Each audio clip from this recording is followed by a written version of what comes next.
Want to speak real English from your first lesson? Sign up for your free lifetime account at EnglishClass101.com. Hi everybody, my name is Alicia. In this video, I'm going to talk about how to report speech in detail. This lesson will cover some vocabulary words you can use to be more specific about how you report speech, and we'll also talk about some patterns you can use for making questions. So let's get started. Okay, the first thing I want to focus on for this lesson is vocabulary. So I've created a list of vocabulary words. These are all verbs, and these are all words we use to report speech. So the most common are probably here at the top: say, tell, talk, speak. So we use these words as kind of the basic ways to report speech. We have the past tense form of the verb on the right side. So I want to go through each verb one by one and talk about how and why we use it, and talk about some other small points related to these verb choices. So let's begin with the first verb, say. So say is the most basic way to report speech. It's a very neutral verb choice. The past tense form is said, not said, but said. So let's look at an example sentence with this. He said he was coming to the meeting. He said he was coming to the meeting. Here we have said used. It's in past tense because this statement happened, though this information was given to the speaker. So we use say in the past tense form here to report this information. He was coming to the meeting. So in these sentences, when we use said, we're just giving a neutral report of speech. It doesn't sound good or bad, or it doesn't sound like there's a specific type of conversation happening. It's just a very neutral report. So this is what we use say to do. He said he was coming to the meeting. You will also notice in many of today's sentences as well that the verb here that we use here to report this is in past tense. He said he was coming to the meeting. He said he was coming to the meeting. So that means that in the past, according to his past statement, he was planning to. So at that time, in the past, he was planning to come. So he was coming to the meeting. So we'll see this past tense verb used here in situations like this. Okay, so this is our most basic way to report speech. In today's lesson, I want to talk about ways to level up from just this verb. So let's move on to a couple more review verbs, and then we'll talk about some more detailed ways to express how people talk. Okay, so the next verb is tell. Tell. Past tense is told. So we use the verb tell in situations where we're expressing kind of a one-way transfer of information. If there are two people in a situation and one person is giving most of the information, we would probably use tell to describe that. Like, person A told person B the information. We use tell a lot when we're asking for information mostly from one person, or when we're just getting information from one person. So it has this kind of one-way feel. So let's look at an example sentence that uses tell. Here, my friend told me a secret. My friend told me a secret.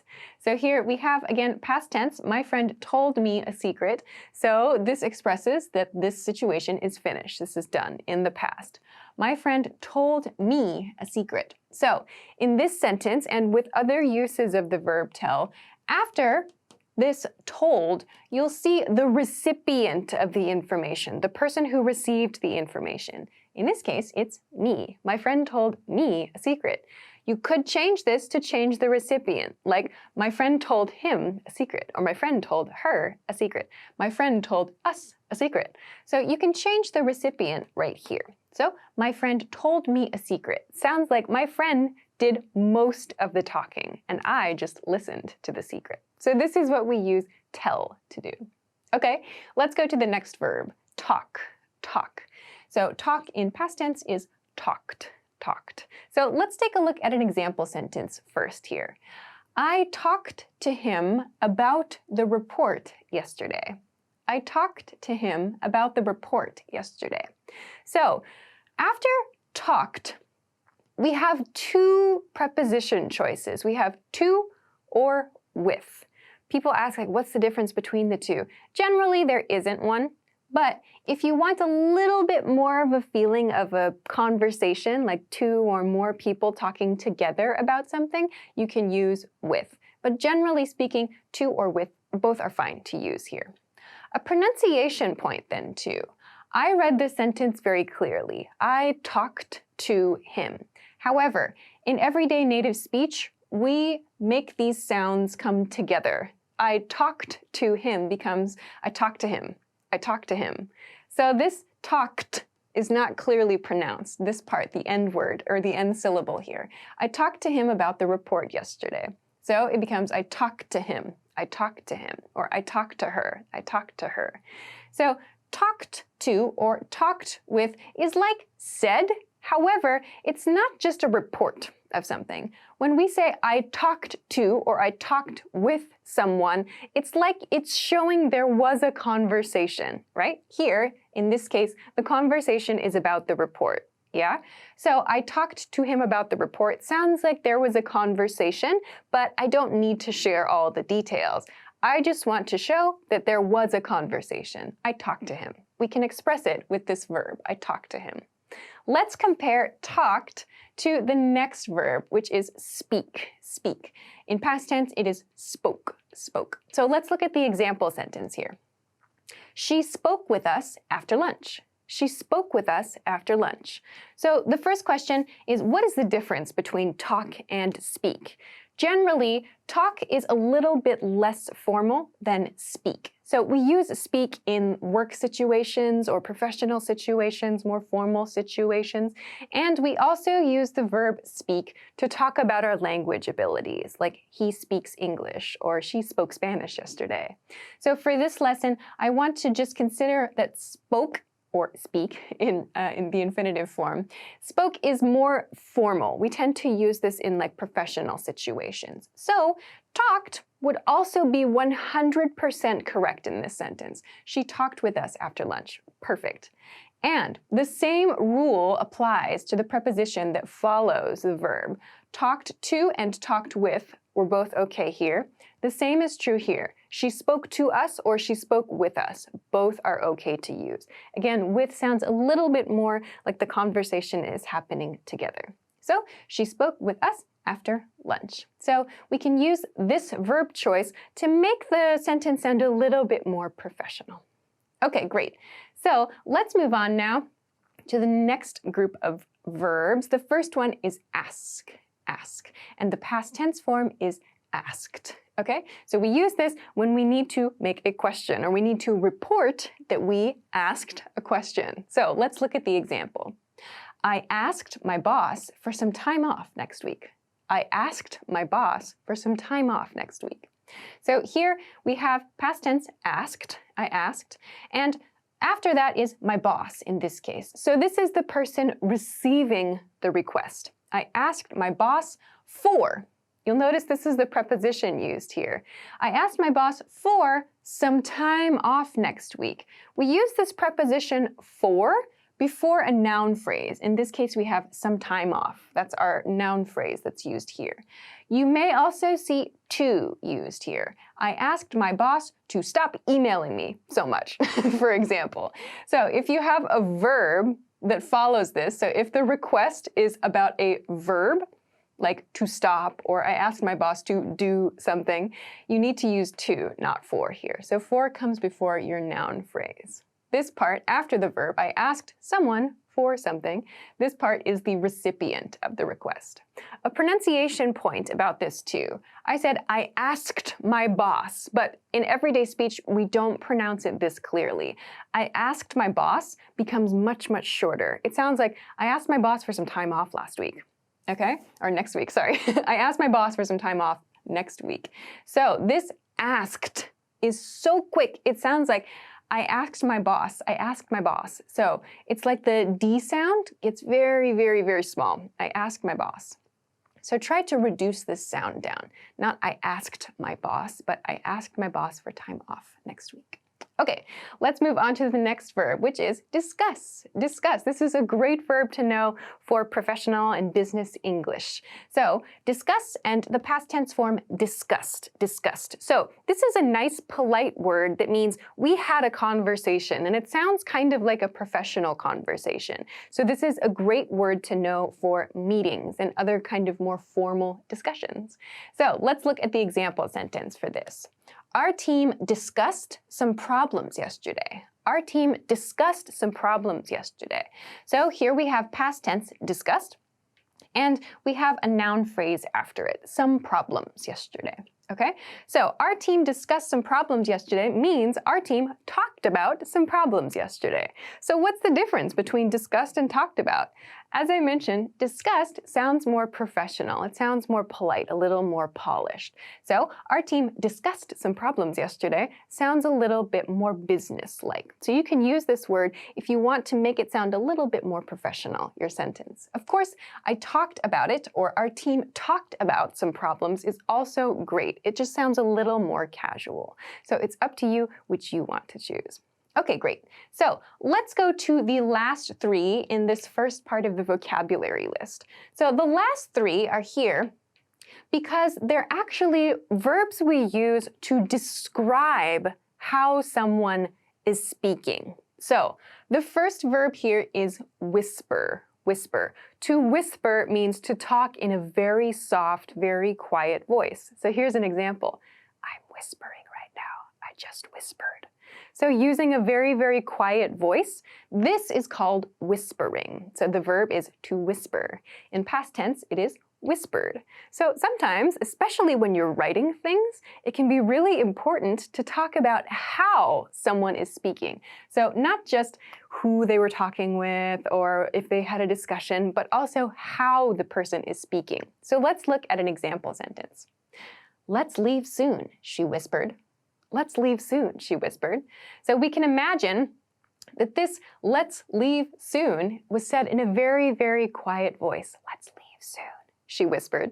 So this is telling us that a quiet voice was used. So if we had let's leave soon, she said, it would also be 100% correct. No problem there. However, whispered gives us a little bit more information about how she said it. So this might be very important for understanding the situation, especially in a book or in some kind of other story you're reading. So you can use whisper to talk about the manner in which someone says something. Okay, so we talked about a quiet voice, whisper, to whisper. Now let's go to the opposite end. So the last two verbs here are shout and scream. So to shout means to use a very loud voice. So sometimes we use a shouting voice when we're very angry or surprised or shocked. Sometimes when we're very excited. It means to use a very, very loud voice to say something. Okay? The past tense is shouted, shouted. So let's look at the example. My roommate shouted, yay, when he passed his test. My roommate shouted, yay, when he passed his test. So this use, shouted, shows that the yay was said in a very loud voice. Again, if you said, my roommate said yay when he passed his test, it's also correct, but it doesn't communicate the excited feeling that this sentence has. So this is a happy moment. So the roommate is probably very excited. Choosing the verb shout instead of said sounds a lot better because it matches the feeling that we're communicating here. Of course, you could make it interesting and choose a different verb, like my roommate whispered, yay, when he passed his test. This would sound like maybe he passed the test in the test room and he needed to be very quiet. So you can change the verbs that you use to express speech to be more specific and to give more detail about the situation. Okay, so let's look at our last verb, scream. Scream, to scream, and past tense, screamed. Okay, so what's the difference between shout and scream? Shout, as I said, is in like a really, really loud voice, like ah, or yay, as in this example. Or sometimes when we use an angry voice, or when we have angry feelings, we might shout about something. Or if we hurt ourselves, maybe, we might shout. A scream, however, a scream is a very loud sound that often is used in very scary situations or really, really shocking situations. So if you imagine a scary movie and somebody in the movie is injured or hurt or afraid, they will probably scream. So a scream is a very, very scary sound generally. It's like, ah, somebody is really, really scared, and it sounds different than just a shout. So a shout is like a big voice, yes, but a scream, generally the feeling of a scream is that something is really scary or really, really dangerous. You might also hear screams or use screaming at amusement parks, yeah? So scream is typically used for really, really shocking or really, really scary situations. You might also hear it when people get super, super, super, super angry, so they go past shouting and they go to screaming. So if it helps you, you can kind of think of shout as here and scream at this level, yeah? And of course, say, tell, and talk are down here. Okay, so let's look at the example sentence. The soccer fans screamed at the referee. The soccer fans screamed at the referee. Okay, so in this situation, the soccer fans were really, really, really angry or maybe really, really shocked about the game. So they screamed at the referee. So this shows that they use this really, really angry, really, really like high-level, explosive way to communicate at the referee. You'll notice too, this preposition here, to scream at someone, to scream at someone. We use at as the preposition here. So this shows the direction of the scream, okay? So we don't use to. We don't say the soccer fans screamed to the referee. We do not do that. We use at. This shows the direction of the scream in this case, okay? Also, you could change this preposition. You could use with, which would show that the screaming is between the soccer fans and the referee together. The soccer fans screamed with the referee. Makes a grammatically correct sentence, but it communicates a totally different idea. If they're screaming together, maybe something terrible happened at the soccer game. I hope not. But when you use scream, show at to show the person receiving the scream, if it helps to think of it that way. Maybe in a horror movie, you could think of it in another way too, like the girl screamed at the murderer or something like that. That's kind of a dark example sentence, but we always use this at to show the direction of the scream. Or in another situation, maybe my boss screamed at me this morning. She was really upset. So this shows the direction. We use at in these cases. Okay, so we've talked about some key vocabulary words that we use to express speech. Last part here, the last thing I want to talk about with the vocabulary are a couple of really interesting ways that we express casual reports of speech. So in our everyday conversations, like outside work or outside of school, when we're talking with our close friends or our close family members, these are some expressions that we use to report speech. And they don't really mean something. It's more just that we want to use them as markers for speech. So let's take a look at this, see what I'm talking about here. So these are go and be, the verb be, all, and the verb be like. Be like. So we tend to use these in past tense a lot. You'll hear go and goes used, but you'll hear this in past tense too. So that means go becomes went, and be all becomes was or were all, and be like becomes was or were like. So this may seem really, really strange, and you might think, how would I ever use this? This doesn't make any sense. So I created a short example paragraph. Let's take a look at this, and we'll see how these are used to express speech casually. This is very, very quickly done in everyday native conversation. So let's take a look. First, I wanted to try to get to know my new coworker better. So I go, hey, you want to get a coffee sometime? And she was like, sounds great. So I was all, awesome. How about this weekend, Sunday? And she said, sounds good. Okay, so this short example uses this I go, was like, was all, and then I used a basic said at the end. So it's very common to use a mix of these kind of marker words for speech. So was all or was like. These don't mean like a comparison. They don't have a specific meaning. We just use them to mark the speech. If you use said over and over and over, it can sound very repetitive. For example, I wanted to try to get to know my coworker better. So I said, hey, you want to get a coffee sometime? And she said, sounds great. So I said, and you use said and said and said many, many times, it can sound quite repetitive. So to avoid this, we tend to use a mix of these expressions. So I go, and you'll notice that this go is not used in past tense, even though we're talking about the past, right? So we're using this go. This is sometimes used to mark the beginning of the past conversation. Like this person is showing the first request or the first question in the conversation, the beginning of the conversation. So you may see go used in that way. And you may also see it used from time to time here and there to show a response as well. But again, this verb tense isn't super important. We're just using this word as a marker for the next part of speech. In this case, the quote comes right after it, yeah? So don't think too hard about the meaning of this go. It's more like saying, I go or I went, I took my turn in the conversation, if that helps you.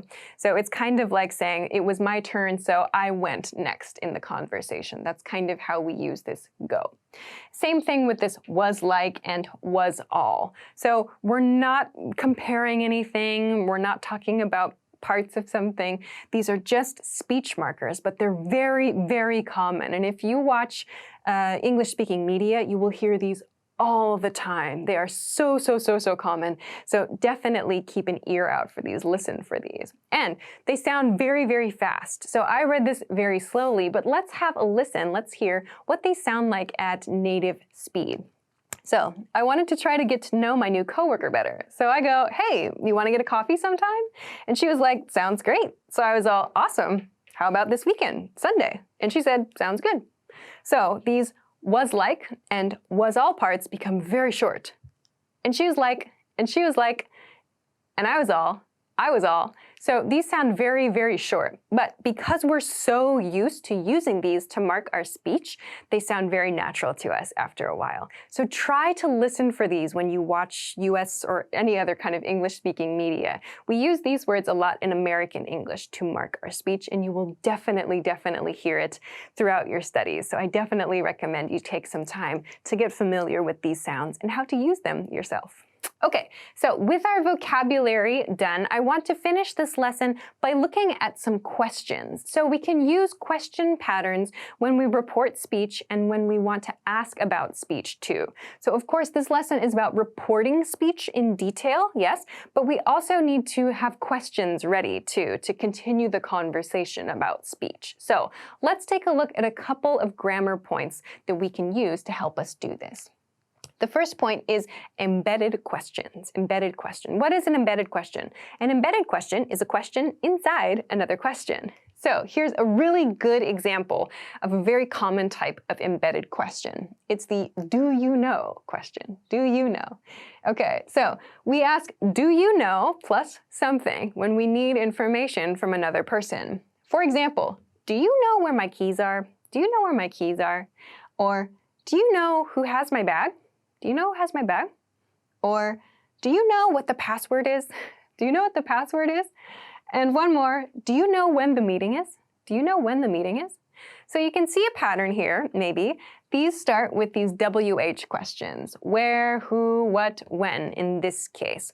And there's another pattern to be very, very aware of when you practice making embedded questions for the first time. That is this point. Be verbs move to the end of the question in embedded questions. So what does that mean? So let's look at this, and this. These three example sentences. These all have a be verb. We have are, is, and is. So think about these questions, these basic questions. Where my keys are? Well, that's not a grammatically correct question, right? When you are looking for your keys, you say, where are my keys, right? You say, where are my keys? Or in this sentence, not what the password is, but what is the password? What is the password, right? That's grammatically correct. In this sentence, when is the meeting? This is grammatically correct, right? However, when you put a question inside another question, these be verb questions take a different grammar rule. We move the be verb to the end. So not, do you know where are my keys? Or do you know what is the password? Or do you know when is the meeting? These verbs all move to the end of the question. That's a very strange rule, I know, but that's just how it is. So make sure to practice this. These are some super common ones that you can start with. So I highly recommend you practice these embedded questions, and this do you know pattern is a really great place to start. Okay, lastly, let's move along to present perfect questions. Present perfect questions. Of course, present perfect is a very good grammar point to know, a very important grammar point to know and to practice. We also need to practice making questions, and this is a good situation in which you can have some questions ready. So, have you is how you can begin your present perfect question. Have you plus the past participle form of these verbs we talked about. So earlier we practiced the simple past form, the past tense form of the verb. Here are the past participle forms of some of these verbs. So practice making some questions that use these verbs. Let's take a look at a few examples, some that you can use to get started. Have you said anything to anyone? Have you said anything to anyone? Or have you told anyone about this? Have you told anyone about this? So again, these two are asking someone for information about speech, right? So you're not just reporting the speech, you're asking for someone else's information about speech. Have you said anything to anyone? So that one is like maybe a little bit suspicious sounding, or maybe you're trying to keep a secret. Have you said anything to anyone? Or have you told anyone about this? Again, used for maybe a secret situation or a confidential or private situation. Have you told anyone about this? Or the next one, have you talked to her about the problem? Have you talked to her about the problem? So this might be some advice to someone. Have you talked to her or have you talked with her? The same preposition rule applies here. Have you talked to her about the problem? Or have you spoken with the client recently? Have you spoken with the client recently? So this is a good one to ask about the status of a client relationship. One more. Have you asked anyone for help? Have you asked anyone for help? So you can use these present perfect questions to get more information from people, for them to know that you need some more information relating to speech. So you're asking for reports maybe in these cases. So these are some great questions that you can use to start with, and they use present perfect tense, which I know is a very challenging grammar point for many people, but it's super important to practice. One point I want to end on about simple past. Simple past questions in these cases are okay. They're grammatically correct, yes. But the difference, they are usually used for situations that are finished or situations that are done. So the feeling with a simple past tense question in a situation like this is that the action is done, right? So for example, did you say anything to anyone? Did you say anything to anyone? It sounds like maybe you're talking about one situation in the past and it's complete. So in a meeting, did you say anything to anyone? However, this have you said anything to anyone means from some point in the past until now and maybe into the future also. So it means up until this time. Have you said anything? So did you doesn't communicate that same feeling. Did you sounds like a one-time question. Did you say anything? Or did you tell anyone about this? Sounds like it's over, it's finished. Have you told anyone? Sounds like in this time period and maybe continuing into the future. Have you told anyone about this? Like, do you have any plans to? So these are the subtle, very small differences in feeling that we can get if we just change the grammar a little bit. Another example, did you talk to her about the problem? Did you talk to her about the problem? So again, that sounds like a one-time thing in the past. Did you talk to her? As opposed to, have you talked to her about the problem? You could say, for example, not yet, but I'm going to. So have you questions sound a little bit more open-ended than did you questions. So again, both are grammatically correct, but they have slightly different feels. Okay, great. So I hope that this lesson gave you some ideas and gave you some vocabulary words that you can use to report speech in a more natural, smooth, and interesting way and in more detail. And of course, there are other verbs that we can use to describe the different ways that people speak. So you can definitely explore that as you build your vocabulary some more. If you have any questions or comments, or if you want to practice making some example sentences, please feel free to do so in the comment section of this video. Also, if you like this lesson, lesson, please don't forget to give it a thumbs up and subscribe to this channel if you haven't already. Also, check us out at EnglishClass101.com for some other things that can help you with your English studies. Thanks very much for watching this lesson, and I will see you again soon. Bye!